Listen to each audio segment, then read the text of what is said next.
Abbott, and I'm here today to give you my final review of the Laowa.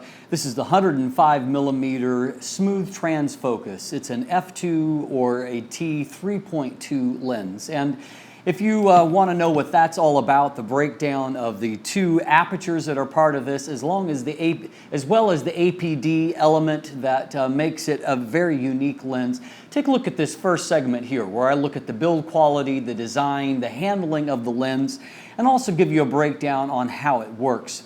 Today, however, I'm here to give you my findings after spending several weeks with the lens and shooting in a variety of situations on how I think it performs and who I think that it's for.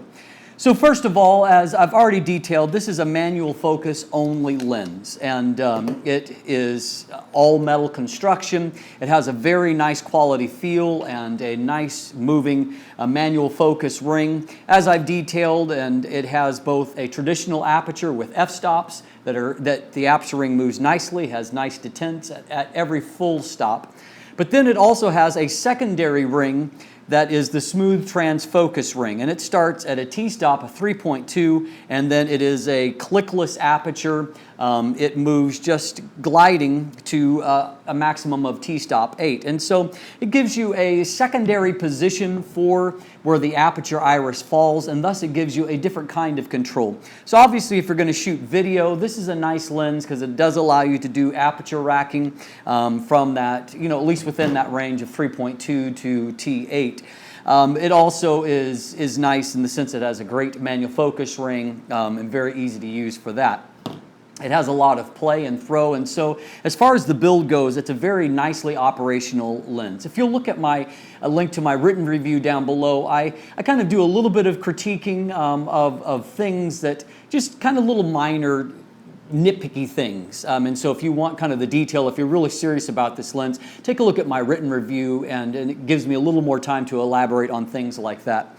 But overall, the build quality is nice. Some of the accessories, the caps, they're still kind of generic in their branding. They don't have logos on them yet. And I noted, for example, that this lens hood, that it slides into place okay. It's a bayonet type hood, but it doesn't really lock, and so if you leave it just kind of where it stops, it feels a little bit wobbly, and so I almost find that you have to just take it a little bit beyond the resistance for it to lock in place. And so some of the little details Laowa is still working on to improve and perfect, but the build quality itself of the lens is really quite lovely.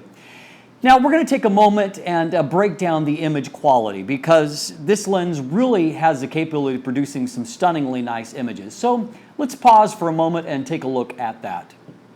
Okay, in my first look at the Laowa 105mm f2 smooth trans focus lens, I took a look at this shot already, but we'll take a quick look again because it does show a little bit of what's happening in this area here with the apodization element, and so here you can see there's almost like a doubling effect that's taking place, kind of a blurring, a softening of that line.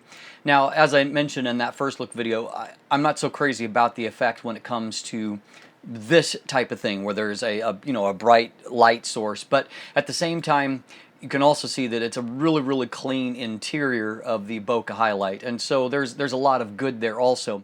I read one report that was quite critical of the flare, but I don't see a whole lot here to be concerned about. Yes, there's a bit of veiling that's taking place here, and then a little bit of ghosting. Stop down to f11. The ghosting is a little bit more pronounced, but I mean I have seen far worse when it comes to telephoto lenses. And the plus side here is when stopped down, you can see that the lens actually produces a really pleasing sun star or sunburst here that I think is really nice. And so I would say overall I'm looking at that as a positive. I don't see a whole lot to be critical about, and as you can see the sun's coming through very brightly here, but overall we still got plenty of contrast. The image is not breaking down, and so I have to say that I look at that as a net positive.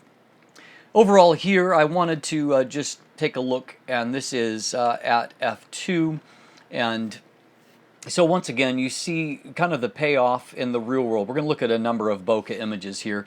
And so we see this is really, really soft and nicely handled all along this area here. You can see it's just, there's nothing distracting there. And then when we look at our plane of focus, which is narrow, but there's nice resolution there and a good amount of contrast. So overall, I think that is a very positive effect.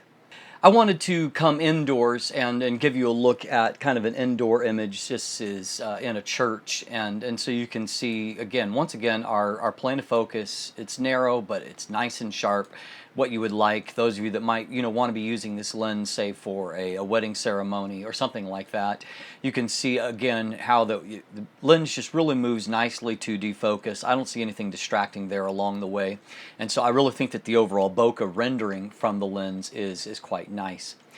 Here again, you can see, and I've shown this image already, but we just wanted to take a quick look at it again, how soft. There's lots of things that could be distracting, potentially distracting here beyond, but it's handled all those things really nice. Everything is big, soft, and handled nice. This is pretty close to minimum focus here, but and so you can see the amount of magnification that's there, which is a 0.16 times, which isn't, amazing, but it is better than, say, what 85mm lenses are able to produce.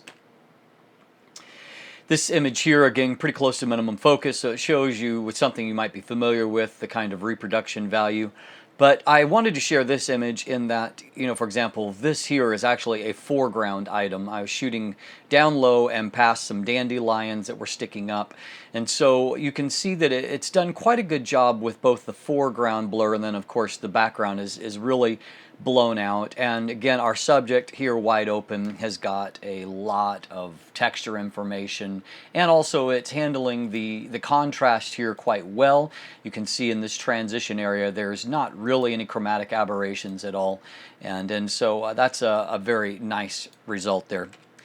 This lens to me is a bit of a standout from the lens because here it is. I've used the T-stop to stop down the T-stop ring, the STF ring down to T4, and so even though that makes the depth of field a little less deep, what you can see here is that it's handled all of these things really, really nicely, and there's just a really soft edges to all of this, and going out here rather than hard edges, anything that's distracting, it's very, very soft. And then, of course, a lot of three-dimensional pop here in the foreground.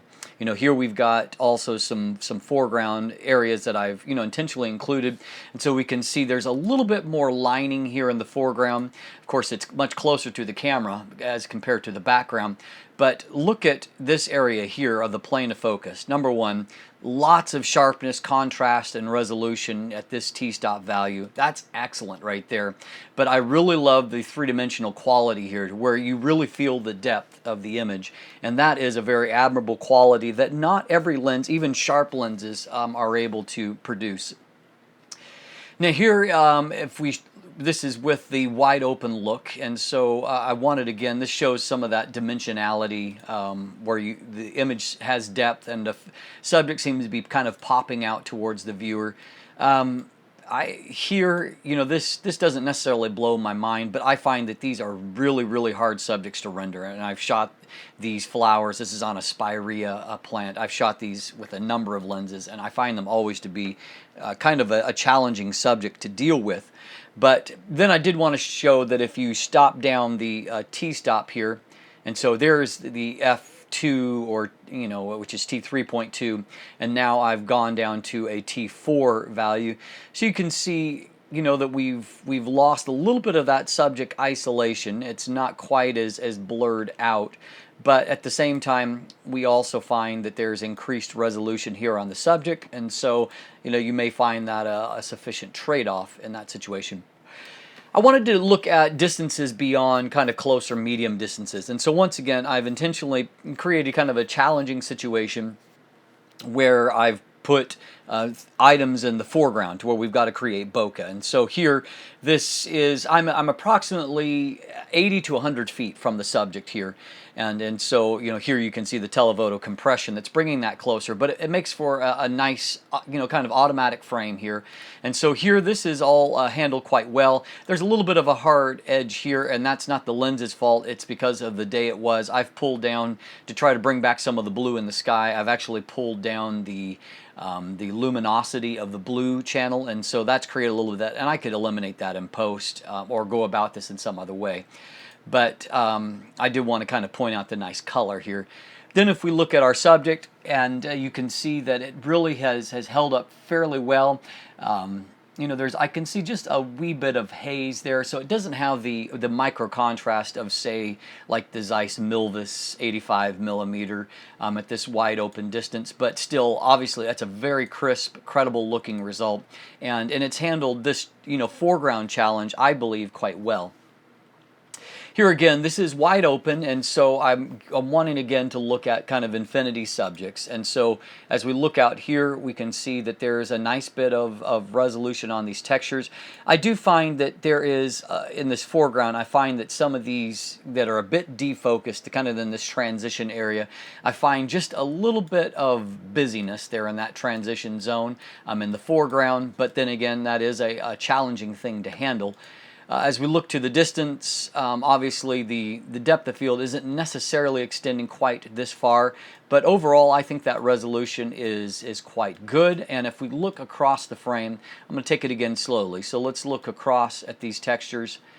I would say that overall that's a fairly consistent result from side to side and across the frame, that we've got pretty nice resolution on all of those things as we go across.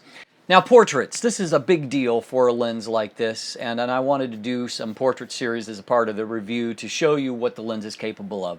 And so this is, to me, a very, very, very nice result. This is wide open. I've used some fill flash here, but you can see nice sharpness on our subject. Not Zeiss Milvus type sharpness, but very good sharpness on the subject, and a nice three-dimensional quality of our subject here. Foreground is handled, I think, pretty well here, and then of course that background bokeh is quite lovely, very pleasing. I found too with this shot here, which I ended up overexposing a bit, and note that that is one of the challenges, that because the lens doesn't consistently meter, or at the very least you need to learn its quirks when it comes to metering too, and I found that I have gotten better with it, but this was overexposed a bit, so I went to a monochrome, which, by the way, that's a great way to handle a lot of overexposed images. Going to black and white, it just seems to work, and so here, once again, I'm happy with the sharpness on the subject. Overall looks good. We can see there's contrast there on the text, and then of course the overall image is just nice and soft and pleasing. Here finally, with a little bit, we're much closer to the background here, and so it's a different type of shooting challenge. But overall, I think that this lens has handled it fairly well. Once again, good subject isolation, and I think that I actually was shooting for the text here, and so that looks fine. And overall, this is handled nicely, not distracting the background. And so even if you can't get a huge separation of your subject from the background, you can still get quite a pleasing result. As you can see, the image quality is really quite exceptional from the lens. And so the good, of course, here is that this is capable of producing very, very smooth, very nice bokeh. It has very good sharpness. It's a great focal length, and thus as a portrait lens or kind of a multi-purpose short telephoto, it has a lot of functionality, and so you may find it very pleasing in that regard. The challenge or the downside here is that really this is a lens that is not for a beginner. It's a little more complicated than most lenses, even most manual focus lenses, in that it has those dual aperture rings, and as a result, the metering sometimes it plays havoc with that in a modern camera. And so I primarily reviewed on a Canon 6D, and I found that I really had to kind of rely on my own instincts for metering a lot of times. The good news is that if you're an experienced photographer like myself, I found that my kind of overall keeper rate quickly improved as I got familiar with some of the quirks of the metering on the lens. But if you're not comfortable with that, know that this lens may be a little bit frustrating for you because it doesn't always meter right on a camera body. And so that's a bit of a challenge. The other challenge is I found that focusing, even for a manual focus lens, is a little bit more challenging for me. And that's, of course, using a Canon type body. There are other camera systems that are much better set up for when it comes to manual focus involving, focus peaking or even focus trap on some bodies that makes using manual focus images or manual focus lenses a whole lot easier.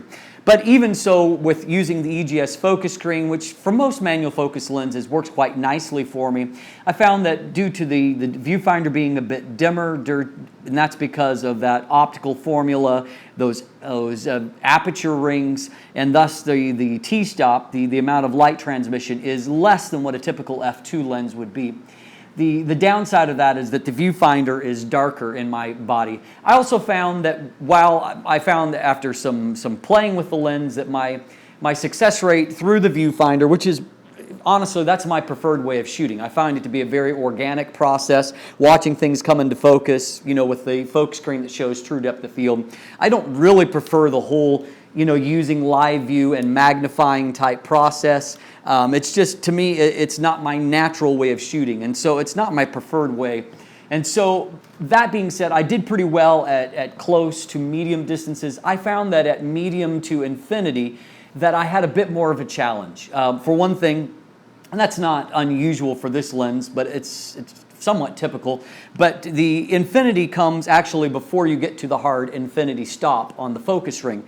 As a result, that if you actually focus all the way to infinity, you will focus beyond the point of infinity. If you don't understand what that means, you're actually going beyond accurate focus at infinity to where you're basically going out of focus but focusing on nothing.